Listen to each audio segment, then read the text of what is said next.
Is this legit? Only one U.S. state is named after an American president. Legit. Out of the 50 states, only Washington is named after a president. The only state named after a president held its Republican presidential caucuses on Saturday. Former Governor Mitt Romney came away with the win. He also got some momentum heading into this week's Super Tuesday contest. We'll have more on those for you tomorrow. Tens of thousands of Washingtonians had been expected to take part in the caucus meetings this weekend. We've talked about candidates winning delegates in primaries and caucuses. Washington's caucuses award those delegates proportionally. So since Governor Romney got the most votes, he also won the most delegates, but he didn't win all of them. The Republican candidate who wins his party's nomination will face off in the general election against President Obama, the likely Democratic nominee. When he was elected in 2008, Obama had overwhelming support from one group of Americans. Suzanne Malveaux looks at whether history might repeat itself in this year's election and the possible reasons why or why not. Donnell Scott has a framed newspaper story on his wall about President Obama when he won the 2008 election.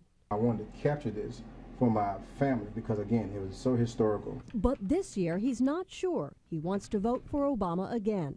These next few months are going to be the telltale sign of me making that decision. African Americans have been hit hard by the economy, with black unemployment at 13.6%, almost double the rate of whites. At times I've held almost 3 or 4 different jobs at one time. When you have a family that you're trying to support, you would do it whatever it takes, no matter the odds. In 2008, African Americans went to the polls in record numbers. 96% of African Americans who voted for President Obama. With some people in the black community feeling a sense of disappointment now, the question is, can the president hold on to the black vote? Former Obama policy advisor and now DNC head Patrick Gaspard believes he can. African Americans have been disproportionately affected by the recession. Over the course of the last 23 months, we've of course seen 3.7 million jobs grown in the private sector alone. And there is a sense that we're beginning to turn this around.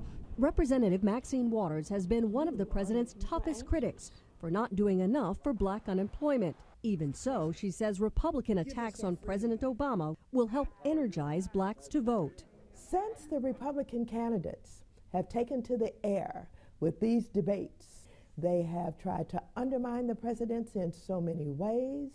They have strengthened the resolve of African Americans to re-elect this president. We've got to decide what kind of country we want to be.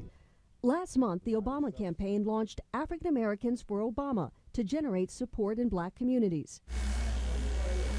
At a barber shop in Atlanta, opinions were mixed on whether or not to vote for the president in November. He's going to have to become very convincing to minorities right now. Other than that, it's going to sound like the same story over again, and they'll still be waiting on change.